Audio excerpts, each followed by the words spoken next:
My name is Justin, and I am a son of God and an addict, and the host of the RECO12 speaker meeting.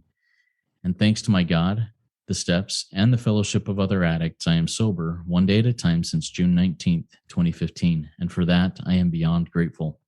Welcome to RECO12. We are an organization whose addictions include alcohol, drugs, lust, and sex, food, and gambling, just to name a few. We come together from all places, faiths, and backgrounds to learn the similarities of addiction and to gain tools and hope from others who are walking a similar path. We invite recovering addicts with at least 1 year sobriety and who are actively working their recovery in their respective fellowships to share their experience, strength, and hope on a live Zoom webinar each Friday at noon Central Time for 20 to 25 minutes.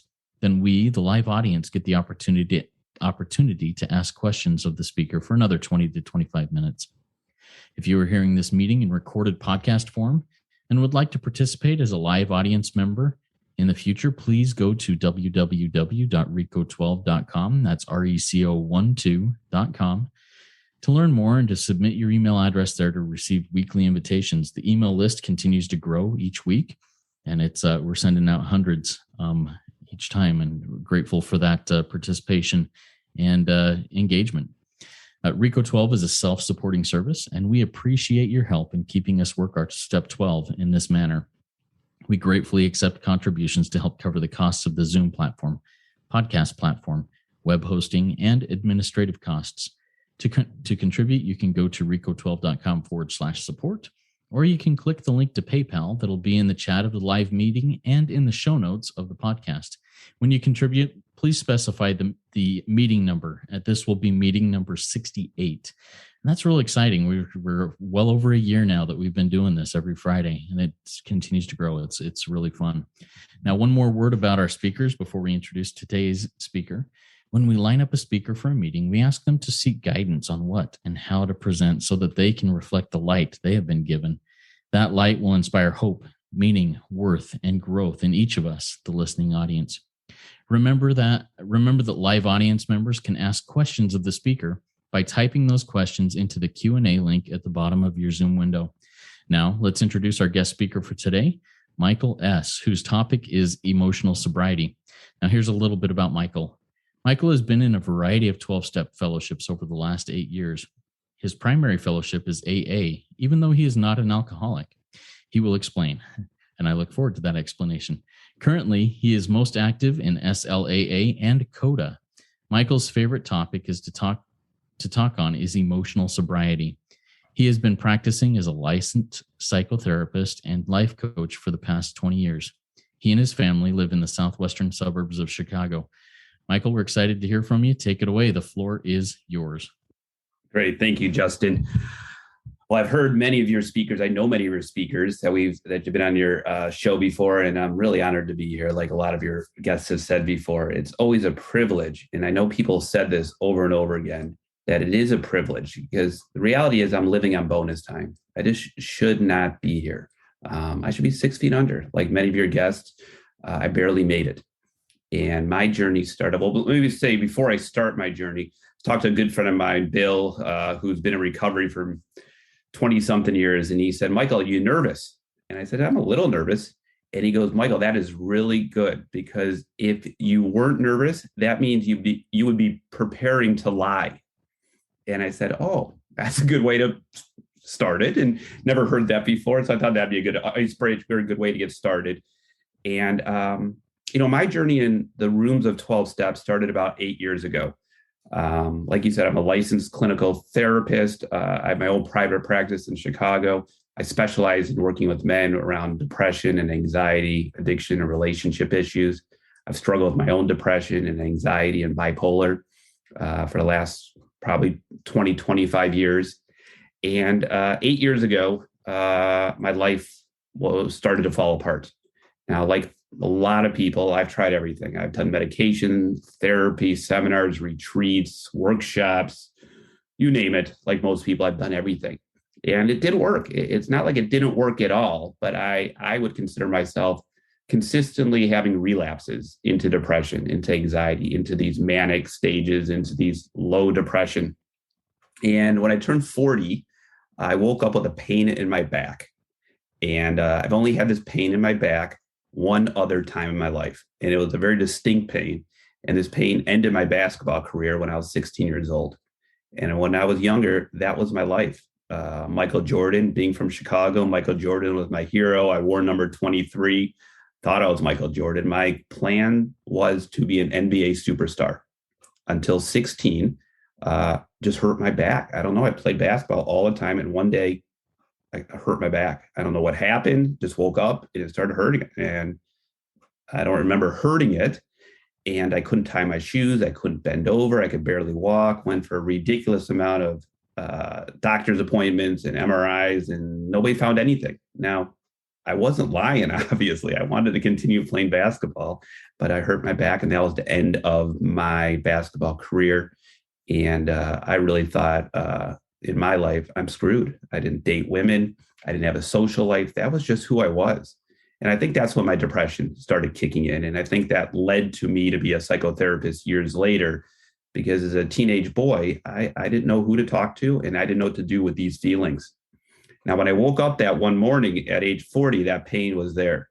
And my marriage was falling apart. It was crumbling. I was married for 15 years at the time, 14, 15 years. My children were 9 and 6 at the time. And I wear a bracelet here, and it says survivor. And I consider myself a survivor of divorce. And some people, when I say that, they joke around, and I'm not joking around about it, because AA saved my life. I'm going to tell you a little about how I got into AA, and just really quick about saying a survivor. It's a staggering statistic that it's hard for me to believe, but I understand that for quite some time, the highest rate of suicide in the nation is middle to upper middle class Caucasian men who are either single or widowed, divorced or widowed. And it makes sense to me. So I survived it, and I'm grateful every day for that. And when I can realize I'm living at bonus time, it allows me to live life in a lot more freer and better place. So when my life was falling apart at that time, and my wife asked for a divorce, I really went into a bad place. And, just imagine that somebody, myself, struggling with depression, anxiety, and bipolar, working and specializing with the population. And for the millionth time, put a Google search. This is how desperate I was. In a Google search, I put treatment for depression, right? And by the grace of God, the first article that popped up was treating depression as an addiction. Never heard of that before. I read the article, and it talked about the 12 steps.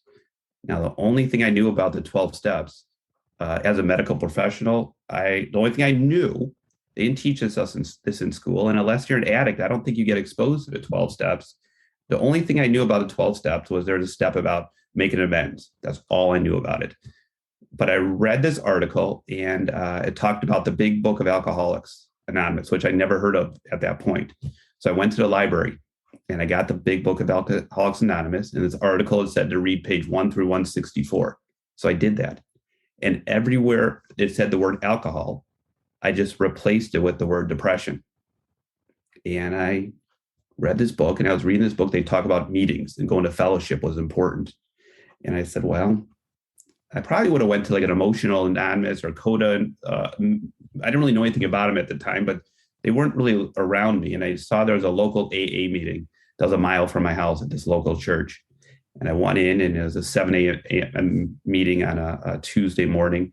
And I just went in bawling, crying, and told him my story. I said, listen, I'm not an alcoholic. I drink a little, but not really. And can I sit with you guys? I'm desperate. I struggle with depression, and here's what's going on with me. And they looked around. There's like 10 guys and a couple of women at the meeting, and they probably never had somebody like me do that. And I said, they looked around. They said, sure. I'm pretty sure if they would have said no, there might have been a good chance I wouldn't be here today. So we talk about closed meetings of AA or closed fellowships. I'm a big believer that all meetings should be open. And I do understand singleness of purpose. But at the same time, if they would have said no, like I said, AA saved my life. And a lot of people have given me some hard times over the years saying, you're not an alcoholic. And I go to AA meetings all the time. And they said, well, you're not an alcoholic. This is for people who have serious alcohol problems, who are addicts, and singleness of purpose. And, you kind of come here and this saved our life. We are recovering alcoholics. I said, yeah, I get it. It saved my life too. And so I started going to this meeting every Tuesday morning and Thursday morning, every week for week in, week out, week in, week out. And these guys became my friends. I lost a friend, Cole. I knew him for a year. He died, not of alcohol, but he just woke up one morning, he died, and just went to his funeral and bonded with these men and started going out for breakfast with them after every meeting. And one day a man said to me, he said, Michael, do you realize you're smiling? And I said, no. He goes, you're smiling and you joke and you laugh. And for me, that's a spiritual experience or spiritual awakening, because I wasn't sure if I started smiling that day or a week ago or a month ago. And that's my experience of spiritual experiences, is that there is a shift within me that I can't recognize until maybe somebody points it out. And then I don't know when it happened. So that's a little about my background with AA. I then found a fellowship called Misery Addicts Anonymous. Never heard of it. And most people have never heard of it, but I went away for treatment, and I'll talk about it in a little while. And I saw the book finally in the bookstore for the first time. It's a book called When Misery is Company by Anne Catherine. And there's a lady, Shirley, who is one of my inspirations. She read the book, and I think Anne Catherine might have been her therapist. And she started these Misery Addicts Anonymous or Self-Sabotage Anonymous meetings. Now, most people never heard of this fellowship, and it's probably only maybe a couple hundred people in this fellowship, the phone-based fellowship. And she inspired me. She told a story that she did a Thursday evening meeting. And for 2 years, she was the only person that attended the meeting. And she would get on the meeting and she would do the typical meeting, like how it works. She would read the promises. She would read the 12 steps. She said, would anybody like to share? And she would go, my name's Shirley. I'm a misery addict. I'd like to share. And for 2 years, she did that. And finally, one day, somebody showed up. And then another person showed up. And years later, I found the program, probably 2 or 3 years, the program was already in existence. And I started going, and I started being of service and leading it. And through myself and other people, we grew the fellowship. And when I left, I stopped going a couple of years ago, kind of moved more into Dakota, but I'll talk about that in a little.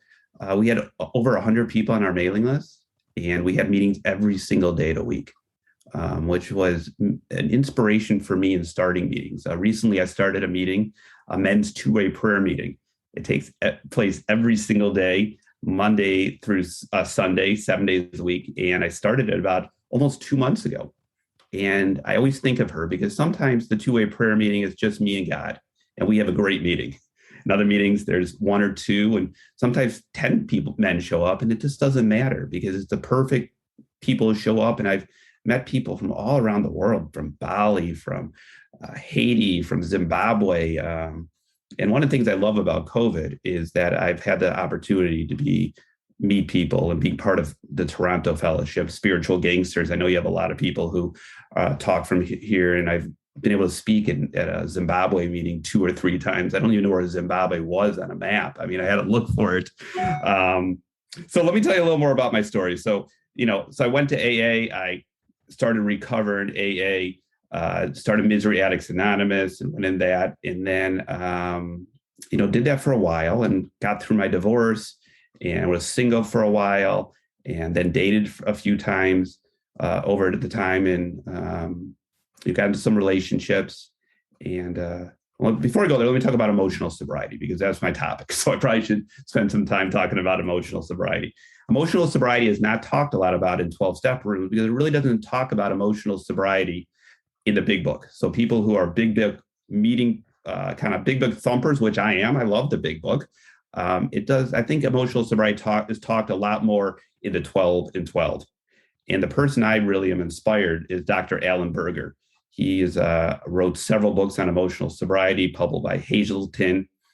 He speaks at Hazelden somebody I've met a few times, and really he's the expert at emotional sobriety. So I'm not going to steal his thunder, but there was a letter that Bill Wilson wrote in I think it was 51 to the Grapevine. It was called The New Frontier. And it talks about emotional sobriety. And it talks about how Bill was sober for 20 something years and then was struck by depression. And how, even though he was sober, he wasn't sober emotionally. Right. And that letter is really important to me because it's the first time I really saw depression be talked about as an addiction. And I haven't met many people like me, probably none, who went to AA or even used the 12 steps for their depression. Now, I love the spiritual gangsters because they talk about, wherever you see alcohol in a big book, just replace it with sex and love addiction. Just replace it with codependency. Just replace it with any addictive behavior. Now, I'm going to throw out a couple controversial points in this that I know a lot of people who are listening won't agree with, especially people in recovery and true addicts. But I want to throw out a few things. The first thing I want to throw out that I think is controversial is I think we are all addicts. Now, some more severe than others, but we all have vices that we go to suppress and numb those feelings. I think we're all addicted to the same thing. And the addiction truly is, we're addicted to anger, sadness, fear, guilt, and shame. That we can't sit with those feelings. I don't know how to sit with those feelings. So I go for a solution, right? We talk about alcohol is not the addiction, it's the solution to the addiction. And because I can't deal with those feelings, guess what I do? I have unhealthy sex. I have unhealthy relationships. I eat, I gamble, I drink, I use drugs. Now, other people, they exercise. They binge watch on Netflix. They're addicted to electronics, whatever it is. We all have our vice we go to. And I know people don't think that. I think they think, they have this idea, if you don't qualify, then you're not one of us. Now, I think there's different levels. Just like people say, are you autistic? Or are you ADHD? Or are you, schizophrenic? Or are you depressed? I think it all falls on a spectrum. And so I treat all my clients like they're addicts. I really do. And I realize, for me, the main difference between 12 steps and therapy or anything else I ever tried was steps 1, 2, and 3. For me, steps 4 through 10 aren't new. They're not really that new. 1, 2, and 3, and I guess 6 and 7 are new to me. But when I heard you're powerless over depression, I'm powerless over depression, that just hit me so hard. Finally, somebody gets it. I never heard that before. My life was unmanageable. And then 2, came to believe that a power greater than me could restore me to sanity. Like, what the hell was that? Like, I didn't have a relationship with God. I'm Jewish, raised Jewish, but I believe in God, but not in an everyday type of basis. And my first sponsor told me to get on your hands and knees and start praying. But pray for what? I didn't know. Hands and knees, that seemed ridiculous. But he had something I wanted. And so I was willing to go to any lengths to do that. And I just said the serenity prayer because it's the only prayer I knew. And now I have a huge stack of prayers that I use, and they didn't happen overnight. And I pray often, and I sit in silence often, because that's the way I get in touch with God.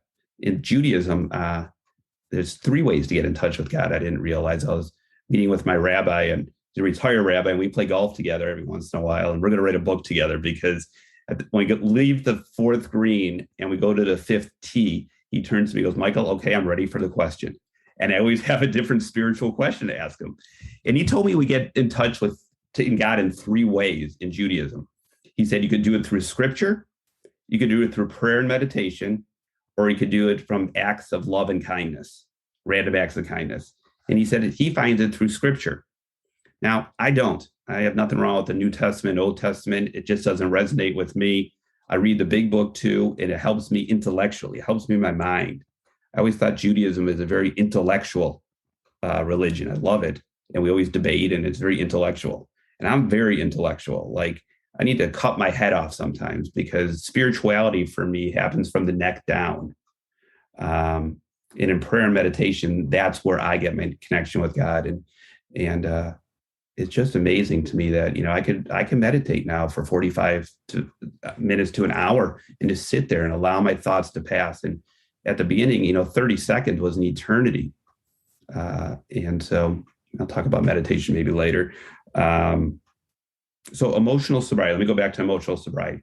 Emotional sobriety, my definition is being able to keep my peace, my serenity, and my fulfillment without having it depend on things outside of me. So again, another way to say it is I can have my peace and serenity and fulfillment, and whatever happens outside of me in the external world doesn't affect my peace and serenity. Now, I remember saying this to clients, and they're like, Michael, I'm not going to swear on this. I'm going to try not to swear on this podcast, but they said, that's freaking impossible, Michael. How do you do that? So if my wife is angry at me, or there's, people in the world who are unvaccinated or vaccinated, or I don't like the politics that are going on, or the person in front of me is driving horribly, you saying you could keep your peace and serenity? And I said, yeah. And they said, well, I want that. How do you get that? And I said, well, guess what? You got to develop what I call a spiritual muscle. It just doesn't happen. It's like, I call it, I got to go to my spiritual gym. So just like you go to your gym to lift weights, you could bench press, anybody could bench press 300 pounds. You could, but not in your first day, and not in your first week, and not in your first month. So I say that's the same thing with, I got my spiritual toolbox. And in my spiritual toolbox, I have a lot of tools. I got prayer. I got meditation. I got acts of kindness. I have service to others. I go to meetings. I sponsor people. I read spiritual material.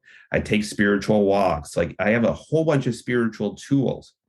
And and most people who come into recovery, they don't have a toolbox. And if they do have a toolbox, they have a hammer and maybe a screwdriver, and that's it. Right. So I work out my spiritual muscle really hard. I heard as a podcast or something about Will Smith, and he said, I might not be the best looking guy, and might not be the most talented actor out there, but I'll work harder than anybody out there. He goes, if I'm in a treadmill and you're in a treadmill, I will not get off first. I'll work harder. And I challenge anybody. I've met a few people in recovery that work their program as hard as I do, but I take great pride in my spiritual program, because I know if I don't do it, I know where it leads to. Look, like I got a little over 5 minutes left here. I want to touch on a couple other topics really quickly to give you a little more background about me. Last June 22nd to August 5th, I went to Pia Melody's retreat center. I call it retreat center, but it's really a residential facility. I went there for the Her Love Addiction program. And now, if you've never read any Pia Melody's work, Love Addiction, Love Avoidance, great material. She's been around for 40 years. People think she's Melody Beattie, but she's not Melody Beattie. Melody Beattie wrote Codependence No More, I think it's called. And Pia Melody has been around for 40 years. And she has a retreat center in Wickenburg, Arizona. It's a residential facility. I would live there if I could bring all my friends and family there. It was intense, but I went there for 45 days. I was there for 45 days, and people say to me, how do you do that, Michael? You had a career, you have a life, you have at that time, my kids were a little older. Well, you make it happen. And I needed to, because I was in a bad place. I didn't hit my rock bottom, but I saw some of the behaviors. I was reaching out to women. I was having some inappropriate conversations with women, and I saw where I was going. And I'm one of the grateful people that I'm able to change somehow without hitting my rock bottom. And I'm grateful for that, because most people can't. One of the biggest things I study and people want to know is, how do you change without hitting your rock bottom? Right? This is another controversial point. We talk in the rooms about we're trying to raise the ceiling. I don't think it works. I've never seen anybody who has changed without hitting rock bottom, truly changed. And it's one of the challenges I have as a psychotherapist, because the people who come to see me I'm in the Southwest, fairly affluent suburb, they come to me, they want to change. They have a desire to change. There's some parts of their life that aren't working too well. But there's a big difference between I need to change, I'm desperate to change, versus I have a desire or I want to change. And if you desire or want to change, unfortunately, it's hard to change. So I went to this program. I read this book right here, changed my life. Can you see that? Silently Seduced. Changed my life. I read it, highlighted, bookmarked, and it just talks about something called covert incest. Incest. Incest. Incest. Covert incest. I always have a problem with that word. And I always thought for years I was sexually abused because the symptoms I have and the things I struggle with in life, it just seems like it was really parallel to people who got sexually abused. And I read this book, and there's something called covert incest that I never heard of before. And what it is when you have an enmeshment. In this case, my enmeshment was with my mother. And I always believed that I had this amazing mother. And I do. I'm not here to bad rap my mom. She's amazing. But I always believed that she always looked out for me first. She was looking out for my emotional needs, my health, my safety, my fulfillment. And after this reading this book, I realized that wasn't the truth. That mom used me as a surrogate husband. That dad wasn't around a lot. So I was the person who provided emotional support with her. I provided her these things. I watched movies with her. I watched shows with her. I would go shopping with her. And I liked these movies and I liked these shows and I liked going shopping. But I realized it was more for her than for me. And those are things that she should have been doing with my dad. And as I read this, and they talk about the side effect from that and how messed up that is and how that causes a young boy to really get these messages mixed up, it could be as severe as sexual abuse they talk about. Some people think it's worse. And here's what my sex and love addiction and codependence started with mom, is that mom, as a 7-year-old boy, I didn't realize these things. As an adult, I could see it now. But she would say things like, Michael, you look really hungry. You look really hungry today. You should have something to eat. You look hungry. And I would think, I don't feel too hungry. But if mom says I'm hungry, I'm probably hungry. So mom was hungry, so she assumed I was hungry. Other things like I would come home and it would be a busy day. And she goes, Michael, you look really tired. Aren't you tired? I don't think so. But maybe if mom thinks I am, I am. And I started to lose myself. I didn't, we hear the term gaslighting, the idea of that I can't trust myself anymore, that other people, especially women, know more than I do. And as you could imagine, my history with women, that they became my gods. And in the last 8 years, being in Sex and Love Addictions Anonymous and in CODA has helped me realize that I just have one God, and it's not women. And I need women in my life, and I need men in my life, and need people in my life, but they're not my gods. All right, I'm going to end with this, the two most controversial points I have. I know people aren't going to agree with this. I have a podcast. I started a podcast myself about 1.5 years ago. It's called My Blueprint: Struggle Toward Emotional Sobriety. And being an addict I am selfish to the extreme. So it's 273 episodes. They're all about 8 to 15 minutes long. No guests.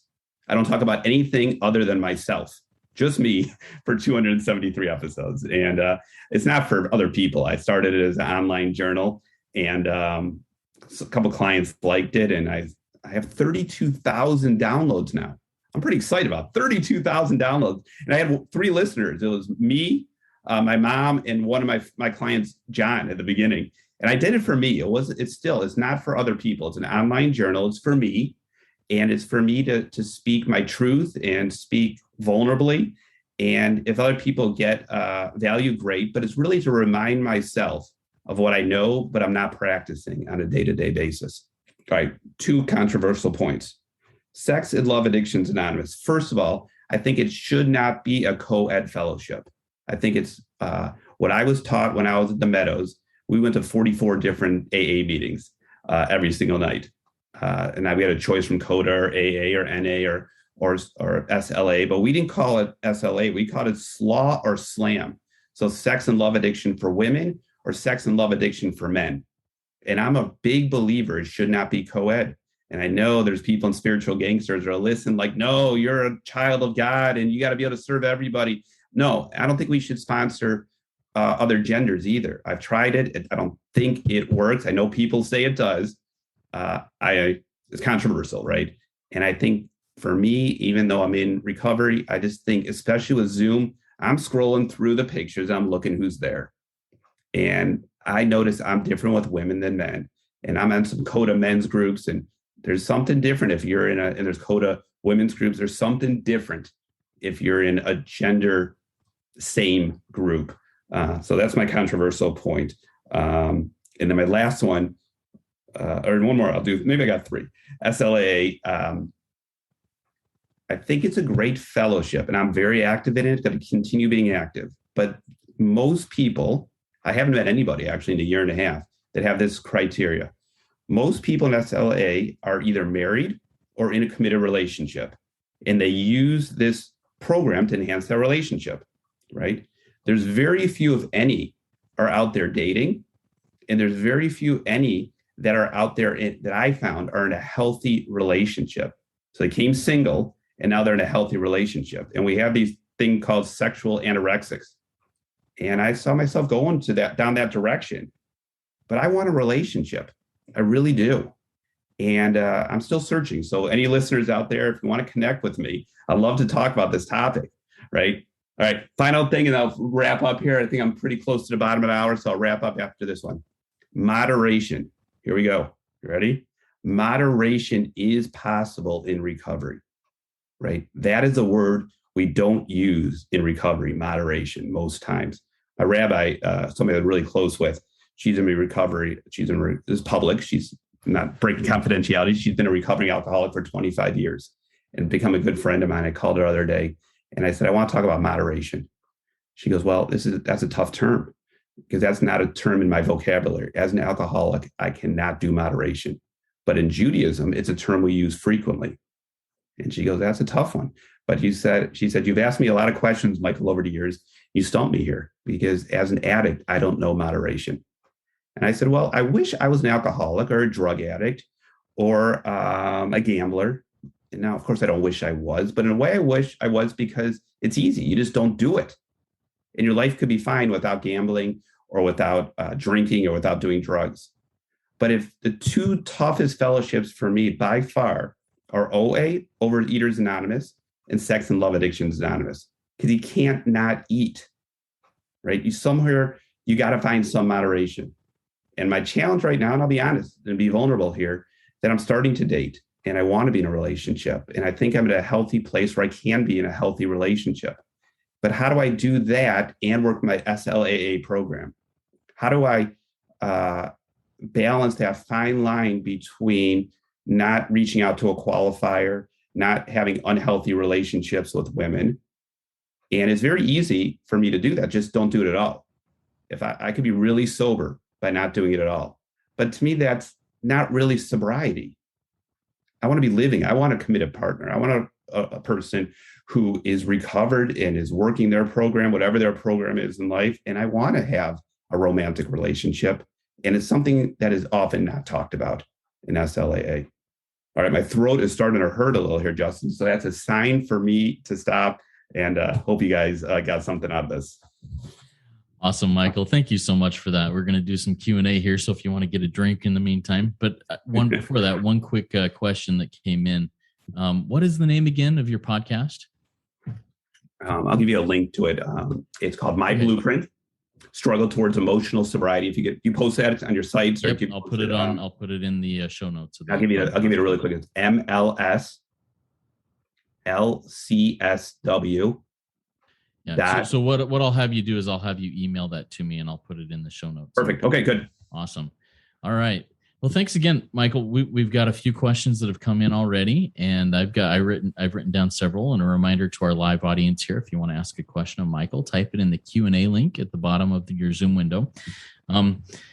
Let's jump right into the next question. An anonymous attendee, and this goes on one of the controversial things you said towards the end. It looks like so. This anonymous attendee asks, separating genders may work with cis straight, but what about LGBTQA and community with that? Good question. I don't have an answer. I don't. I mean, I have to think about that I don't know how that works necessarily, but maybe there's a separate call. And I know there's in Spiritual Gangsters, they have BIPOC meetings and they have some other different types of meetings. So maybe this is more just for heterosexual men or women, that gender neutral meetings. But good question. I'll have to think about that one. Yeah. One of the things I'm trying to learn, and it's something I really want to see more in politics and I want to see in the world, is for people to say, I don't know, instead of giving some BS answer. Like, I don't know. Good question. If anybody knows or you want to talk about it, I'd love to. I just don't know. Good question. Yeah, I love that. And then when I answer that question with I don't know, I can then say, but I'm going to go think about this. I'm going to go research it. I'm going to go figure it out and come back. And then maybe I'll have it figured out, but maybe it's one of those questions that I may never know and have to walk by, what they say, walk by faith with that. Yeah. Anyways, good question and another answer. I don't know. You have an answer for that one, Justin? Well, what's your thoughts on that? My thoughts on that are, I think, very similar to yours. I don't know that I have a good answer for that. I think that, like you said, there are many meetings that I've found out there that are, targeted towards the LGBTQA community. And I think those might be good situations for those, good locations for those. All right. I have a question for you that was brought up, that came up as you were sharing. And this is something that that really I struggle with a lot. You talked about the 3 ways of connecting with God in Judaism, and one of those being prayer and meditation. And you talked about being so intellectual that sometimes you have to basically, figuratively cut off your own head in order to get into a state where you can connect spiritually with your higher power. How do you go about figuratively cutting off your head and doing that? Yeah. So one of the biggest things I do a lot of, and they really enforce this at the Meadows when I went away, is more of somatic type of therapy. And somatic therapy is more getting in touch with your body. I'll put a little plug in for a good friend of mine, Greg Gitz, who is a myofascial release therapist, MFR. One of the most painful therapies I've ever done, but one of the most productive of really helping you get into the body and pushing into different muscles and releasing the fascia of the muscle. And it's painful, but it's a release.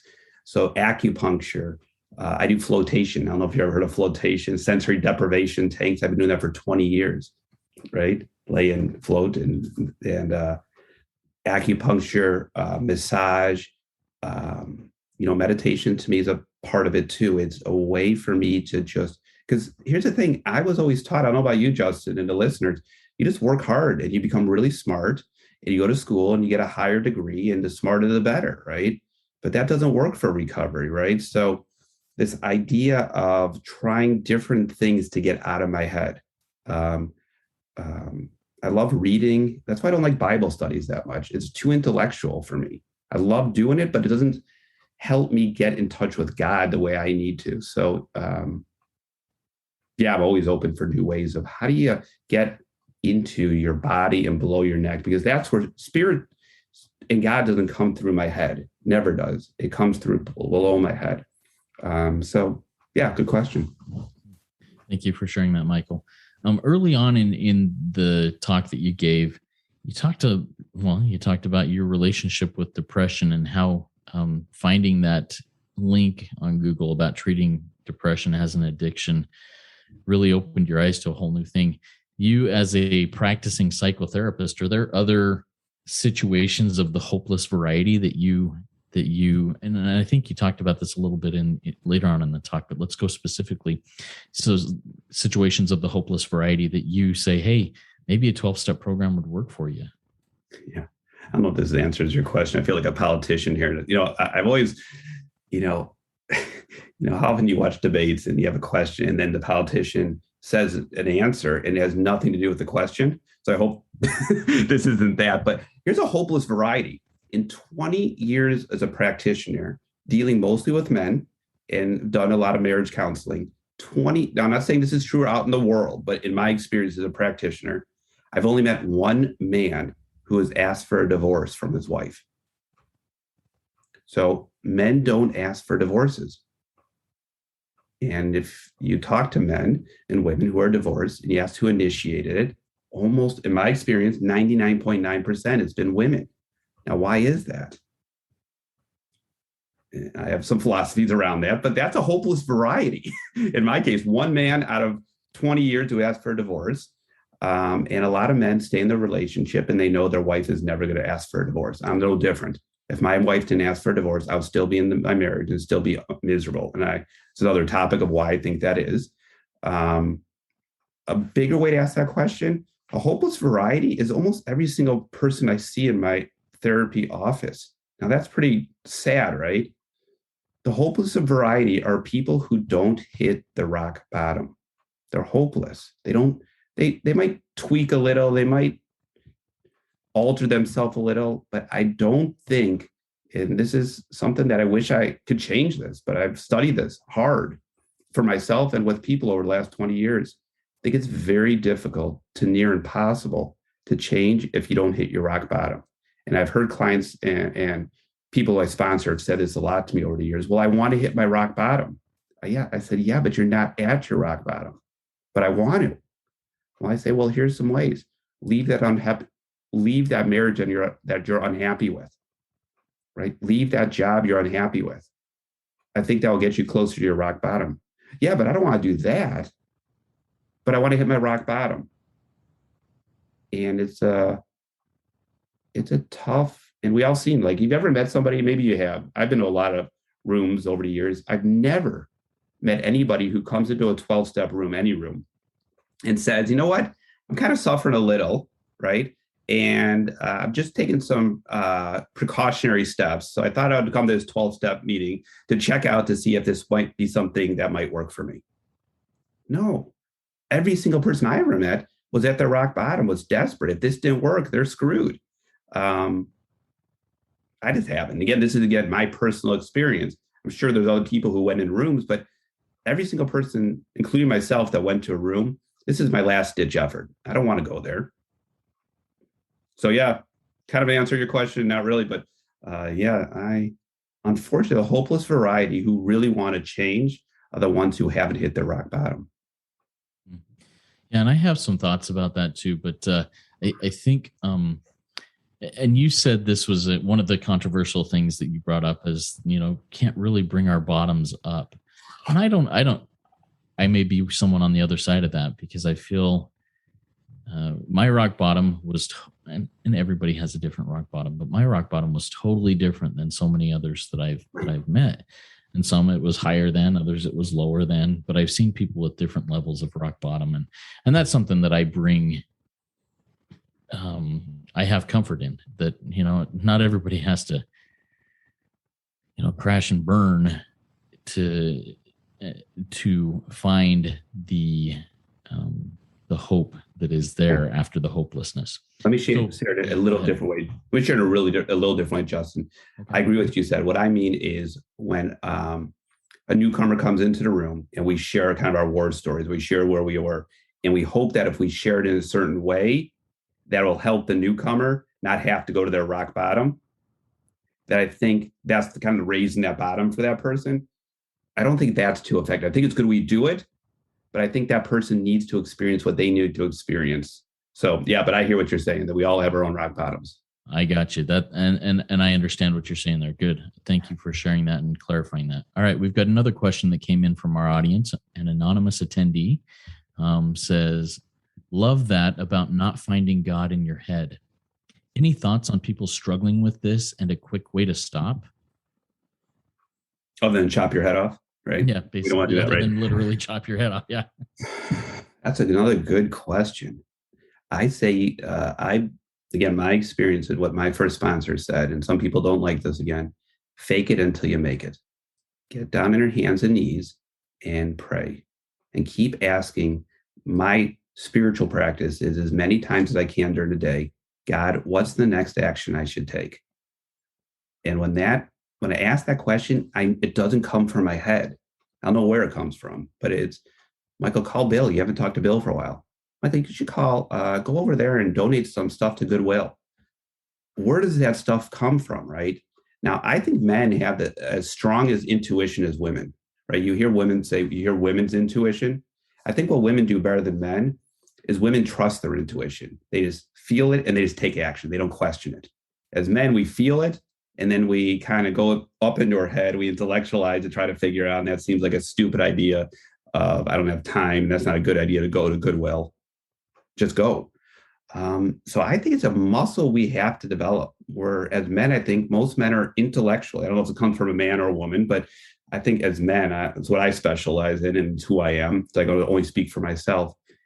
Is I have to practice through prayer, through meditation, through a variety of other spiritual tools to get out of my head.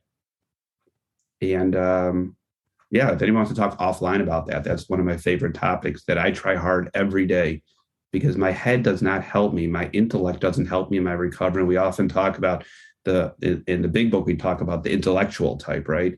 Those people struggle to recover. And I was definitely one of those. I heard three people struggle in recovery. The three hardest, somebody told me this, don't know if it's true, but it makes sense to me. People who have money struggle with recovery.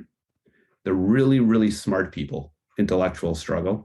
And this one surprised me, but I believe it. Clergy. Because they have their concept of God, they believe in God, they have a tough time surrendering to maybe this different type of God we talk about in our program. I really believe what you just shared there, especially so my sponsor one time when I was trying to intellectualize my way through one of the steps, I can't remember which step, he goes, Justin, I have rarely met someone too stupid for recovery. I love that. But I've met a lot of people who are too smart for recovery, and you're trying to be too smart. And he said it, you're trying to be, as if you're not really too smart, Justin. You're not as smart as you think you are. But it was a really good, humbling thing and a good insight for me. And the other part with the clergy, and I think it goes along with somebody who, like myself, was raised pretty orthodox in my faith. I thought I knew who God was. I thought I knew what all these things were. And until I had an Orthodox Jew who is not of my faith introduce me to the concept of firing the old God and hiring a new God. And the old God is a small g God and the new God is a capital G God. Until I grabbed hold of that concept, I was stuck. Yeah, I was sober, but I was stuck. I just didn't trust a higher power to take me along. So thank you for talking about those things and bringing those back up. Let's see. Before we move on here, I think that I'd like to ask you, do you have any final words of wisdom you'd like to share? Actually, before that, Michael, are you okay if you said that you'd be willing to talk with somebody offline? So what I'll do is anybody offline who wants to talk with Michael about any of these things, email me at RECO12pod, RECO12pod at gmail.com, and I can connect you with Michael directly that way. So Michael, do you have any final words of wisdom before we wrap up here? Final words of wisdom. Well, I think the biggest thing for me, and I said this to a client that I was talking to before this call, is, there's a word that I heard a couple of years ago, which I really like, which is egocide, which is different than suicide. And I think what we need as recovery addicts is to kill that ego, not to kill ourselves, right? So one of my prayers is, and I hope today, and I tried that, it's really easy for me to speak and only speak and be focused on me, and hope you guys think I'm so great and you're so smart and so eloquent and you have such great things. But really, I hope you got value. And hopefully this was a way to share myself in a way that whoever's listening gets value. And I think, for me, probably the biggest piece of my recovery has come since January. I've really taken on, since January, sponsoring as many people as I can.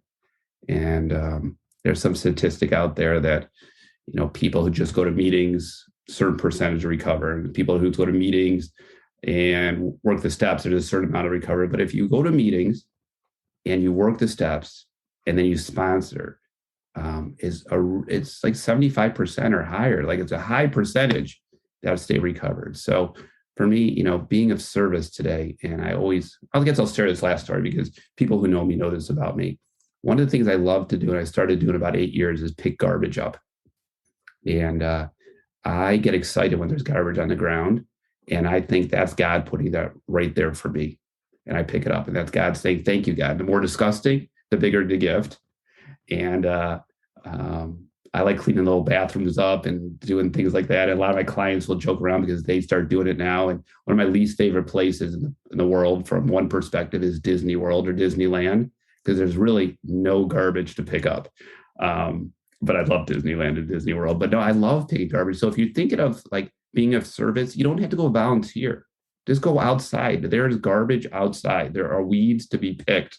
And I have another story for weeds, but that's a great way for me to be of service. So I guess that's my closing thought of, when I get stuck, I turn to faith. And the acronym for faith for me, find another individual to help. When I'm lacking faith, I find another individual to help. And somehow I gain a closer relationship through God, through other people. I love that final acronym on faith. I've never heard that one. I'm sure maybe it's one that is out there somewhere else. And one more quick question, kind of a joke here. Anna from our live audience says, please come to the Bronx. Lots of garbage here to pick up. So, all right. Invite and that's me. quite I'm going to have to start thinking about that. Oftentimes I'll walk past a little piece of trash and not pick it up because not my problem. But I think that's a good thing to think about and recognize, hey, it is my problem. All right. Well, thank you so much, Michael. That was a great RECO12 weekly speaker meeting for all addicts and those wanting to learn more about addiction and recovery therefrom. If we didn't get to your question, or if you have other questions, please go to RECO12.com/forum and join in our community there and ask those questions and other questions that will come up. I invite the audience to come back next week. If you have not yet gone to RECO12.com and submitted your email address, you only need to do it once. Please get on the invitation list so that you can join us live each Friday at noon Central Time. Next week, we'll be hearing from Cameron F., who is someone in the Toronto area also, but he was our second guest ever on RECO12 over a year ago. And this time he's going to be talking to us about analyzing relapse, taking the steps from 12 to 1 to figure out where and why I relapsed and really digging in there. And I'm real excited about this one. I think it'll be good. Now let's launch off into the rest of our day with a prayer that Michael will be giving. It's one of his that he talked about, a whole stack of prayers here. You ready to do that, Michael? I am. Part of this prayer, part of this prayer my sponsor gave me, and another one I kind of added on. So here's the prayer. Oh God, help me see the truth about myself, no matter how beautiful that is. Knowing that when I see the beauty in myself, I'm able to assist others to see the beauty within themselves. God, give me the courage, strength, and wisdom to see who I really am versus the lies, manipulations, and stories I make up about myself. Awesome. Thank you so much, Michael. Everybody, keep coming back. It works when I work it, so work it. You are worth it.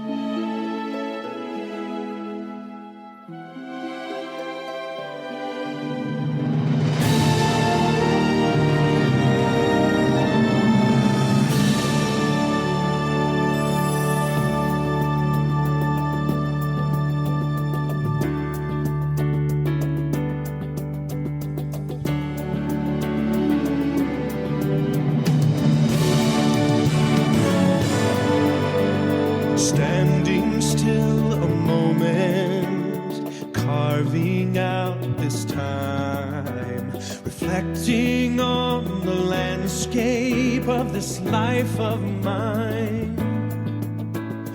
Peaks too high to conquer, streams too wide to cross, troughs too deep to walk through without incurring loss.